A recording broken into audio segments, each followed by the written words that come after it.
There's always something that needs a little fixing on Far Point Farms. Hey guys, it's Eric, owner of Far Point Farms here in the mountains of North Carolina. Tonight, for the shop, checking out these workshop lights. These are really cool. I picked up one of these a few years ago and decided to pick up two more for the little side shed we have here. These things, they're LEDs, but they're like super LEDs. So garage lamp, folding lamp. These are like for doing surgery on cars. In this case, surgery on tractors. Let's check it out. And it doesn't look like much, does it? It kind of looks like an alien. But you unscrew that and we have ourselves a regular bulb base. So think about it, if you have a 75 watt or 100 watt bulb, that light is putting out, you know, X amount of output, right? Well, this thing here, we can angle that light where we need it, or all together straight down, and we can put out some serious light. And that's exactly what we're going to do. There's not a whole lot to this. It literally just screws in. And it's not heavy. It's not like it's going to overwhelm the weight of your light bases. And it puts your light where you need it. So if you have a section of your garage or workshop that doesn't have good lighting, a corner or whatever, position it and angle those into that corner. Really cool. So let's go into that part of the building and I'll show you what I mean. All right, so here I am. Yeah, I'll leave it right where it is. That's a little bit of an odd, weird angle, but whatever. It works to show you this. So here is our regular, this is an LED that's a 60 watt equivalent. And it lights up the area. This is kind of a dark shed. This is the shed build I did a while back. And great shed, but not very bright. And over there I've got two 60 watt LEDs. And again, it just doesn't do a good job of lighting things up. So I'm really kind of curious. We're going to screw this one here and replace it with this one here, the difference we're going to have. And if it's like the other one I installed a few years back in the garage, it's going to be a pretty big difference. So let's do it.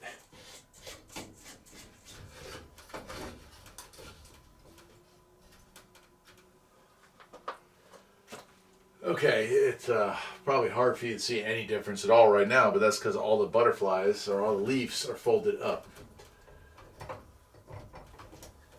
It's hard to look at it. There we go. And let's angle that.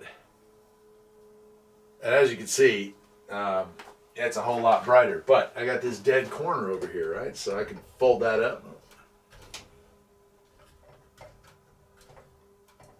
Right, I'll fold that up for this corner.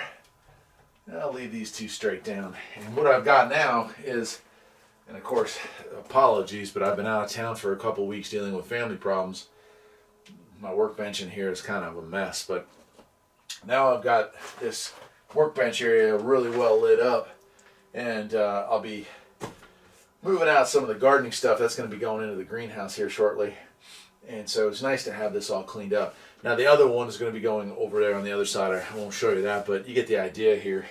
Light-wise, total output, I would say the bulb output is a brighter white light compared to, and I'll tilt this one up a little bit. So there. I'll stand more under it so you can kind of get an idea. It's a brighter white light than the LEDs that I had before. And I had bought, when I bought like a 50 pack of those LED bulbs, more yellowish. I wanted them to look more like the older Edison style bulbs. And they work, but when it comes to working on stuff, and then here I do small engine repair. This is the part of the farm that I really don't show off that much ever since finishing building it. But blowers, weed whackers, small engines, lawn mowers, push mowers, you know, things like that. I repair those for customers. And mostly I do it in here. Like I said, this place is a wreck right now, mostly because of stuff I've had to do. But you can see, I mean, it looks pretty. It looks nice. I like it. It's light. And it's just what I was looking for. I wanted something to upgrade this, because the walls I painted white when I first built this to help reflect, because I knew with the lower ceiling that it was going to be a little dark in here, but I didn't want it to be so dark that I couldn't do work. And of course, during the summertime, you got the garage door open and the door here off to my side here open, and it's not an issue. But from this point on, for the rest of the season, I'll have a kerosene heater out here heating this up, and that's pretty much it. So you got to have the doors closed. You can't have that natural light coming in. Anyway, I guess that'll wrap it up. I wasn't sure if y'all were aware of these types of lights. They're kind of become popular in the last 2 or 3 years, and they work really, really well. So you can take a regular old style Edison bulb socket and put a much more modern, better not look up there again, LED into it to help light up stuff on the farm. That'll do it for today, my friends. I'm Eric, the owner of Farpoint Farms. Hope you enjoyed the video. And if you did, perhaps you'll think about liking and subscribing. And I'll see you next time. Take care.